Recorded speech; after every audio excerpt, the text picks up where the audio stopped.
Hey Virgo. Okay. So at the bottom of the decks, we have the Ace of Swords. This is a wonderful card. I love how in this deck, I feel like the Ace cards, at least this one and what's the Ace of Cups, you can almost like turn them either way. And this card has these butterflies, so this is about transformation, clarity of thought, cutting through something to, a very fine thought where you're it's crystal clear. You've really figured out exactly what you're going to do in a certain situation. It's an exciting card to have that clarity of mind, that to just really be able to move forward. Okay, so I'm just going to start flipping over cards. We have the Five of Wands, the High Priestess, the Magician, Eight of Swords, Seven of Swords, Temperance, Seven of Cups, Queen of Swords, lots of swords, and Major Arcana. Three of Wands, beautiful. Look at that card. The Hierophant, the Lovers, wow. Queen of Pentacles. Wow. Interesting month coming up for you guys. Sort of some big shifts on an inner level. We have some like competition and some real like soul searching. Just kind of like I can see all you're gonna go through to achieve this Ace of Swords. Okay. So the Five of Wands is about competition. And I do feel like this is not friendly so much. It's not bad, but it's not so much friendly competition. Like you're out playing ball with the guys or, competing on an online game or something like that. This is sort of where it's almost a little bit of that Seven of Wands feeling where you're feeling, and you're not feeling defensive, but you do need to prove yourself. And I think you're going to do it with amazing. You're going to supersede any, what you even thought you could do. You're really going to feel motivated instead of like fear-based. It's going to be like, I can do this and I'm going to do it. And you're just going to really sort of just exceed, 3 levels beyond what you were wanting to do. Then we have the High Priestess. So she comes up when we really have to trust our gut. We have more butterflies here.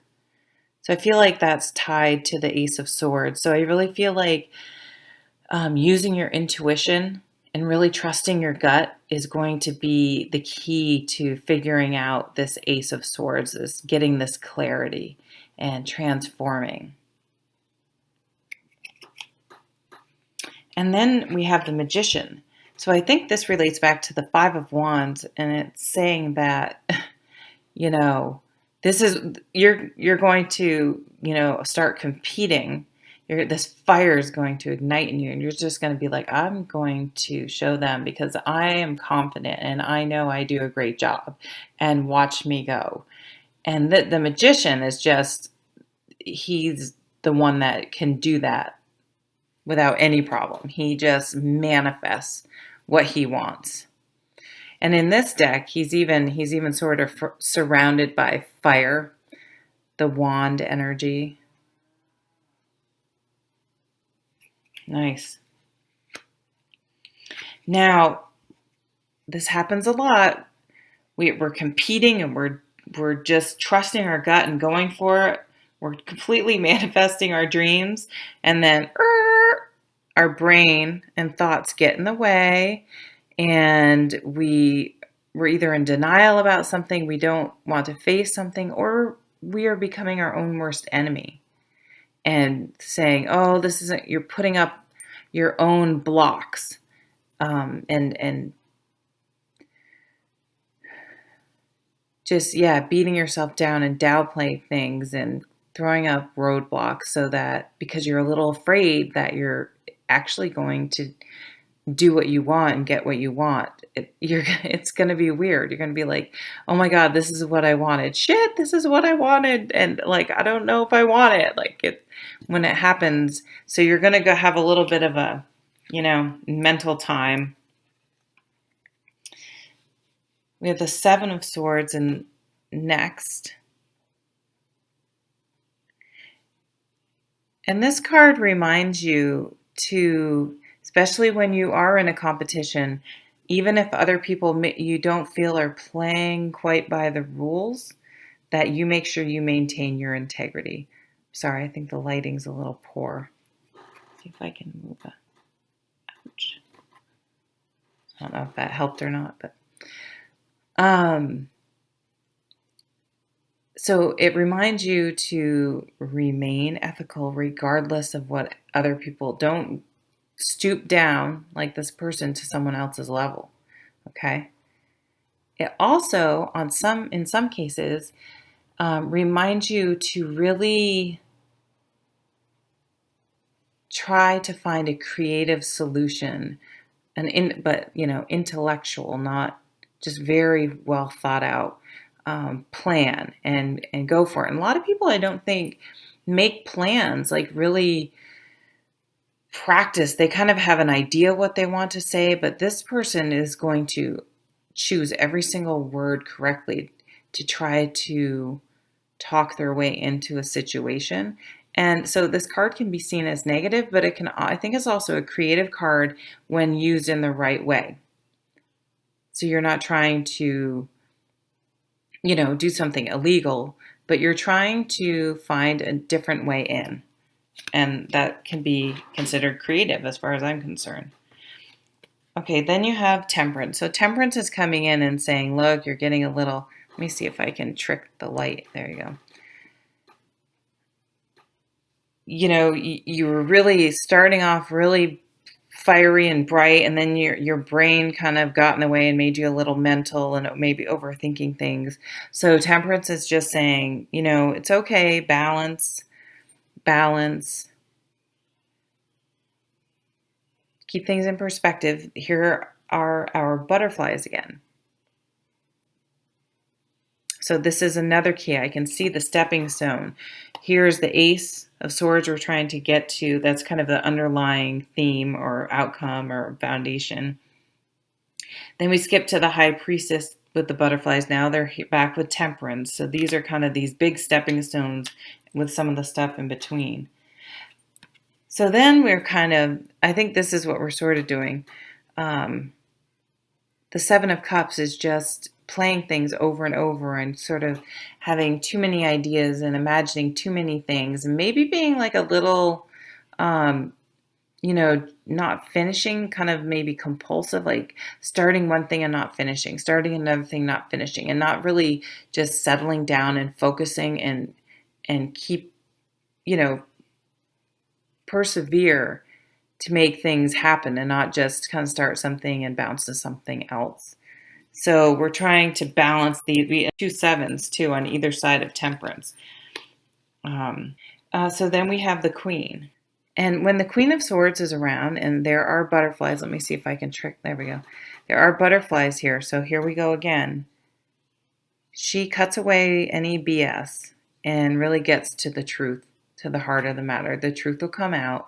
So I think when you're starting off really bright and then you kind of have these insecurities pop up, find your Queen of Swords friend or call upon your inner Queen of Swords and cut away anything that's not rational. If you have to make lists or talk to a friend like this, that's going to help you put things in perspective and realize what are your worries and what's, fact. And then once you do that, we have the Three of Wands coming in. Look at that bright light. I feel like, yeah, this is it. We got through, and we got our light back. And when you're sticking with these things, you're focused, then you stick with one thing and just keep working at it and keeping that fire going, like the Wands energy, and not letting, your doubts and fears get in the way.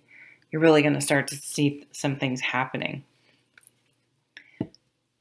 So the Hierophant for me is about finding a teacher, finding a mentor, or you becoming a teacher, or you find yourself in a situation where you are actually a mentor. But often people or situations that teach us lessons come from very unexpected places. So look for wisdom in sort of unexpected places, like from, maybe your child or a stranger, somewhere where you're not going to actively be seeking it, but it's going to find you, and I don't think it's going to be missed on you either.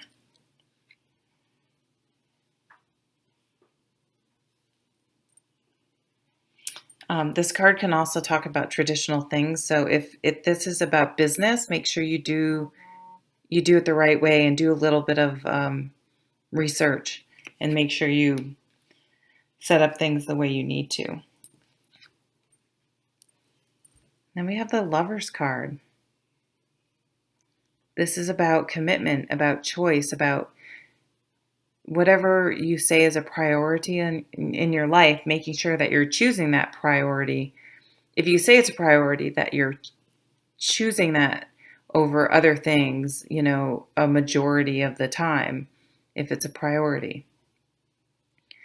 So, it's about, how you make choices and honor your commitments and priorities by choosing them and committing to them over and over and over again. This is something, you're going to have to be, married to, whatever you're choosing. So make sure you set your mind and that you understand that you're going to have to choose it again and again and again. Sometimes even when you don't want to, and then we have the Queen of Pentacles. So I just want to show, we started off the month with the Five of Wands, kind of blazing and, defending ourselves, or proving ourselves, I think is a better name for it. And we were really doing well, and then we have some insecurities come in, and then we sort of turn a corner. We really see things clearly. I think her sword is this Ace of Sword that we got underneath.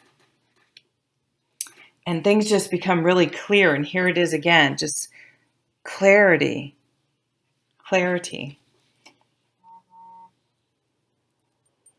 And I think we're going to, have something happen that really triggers us and forces us to make the choice, make the big commitment. And we're going to derive an enormous amount of confidence and groundedness. We're really going to feel where we started in fire, we're going to end up solidly on the ground, firmly in place, firmly established. And I think it's going to be an internal thing more than anything. However, I feel that because of this, it's setting us up for the magician that was here, the Three of Wands. Really, things are really going to start to pick up. I don't know if you'll be seeing the return quite yet, but it's coming in, and I think it's coming in big. So you have to wrestle a little bit with your negative thoughts and try to balance and try to make sure that They're not just thoughts that you're putting into practice, and you're not just daydreaming, but you're making a solid plan. And you're going to come out beautifully in a really strong position. Look at her. She's awesome. She's like, yep, I am grounded. I am confident. And this could be, if you're a guy, then same thing. Those are traits regardless of what gender.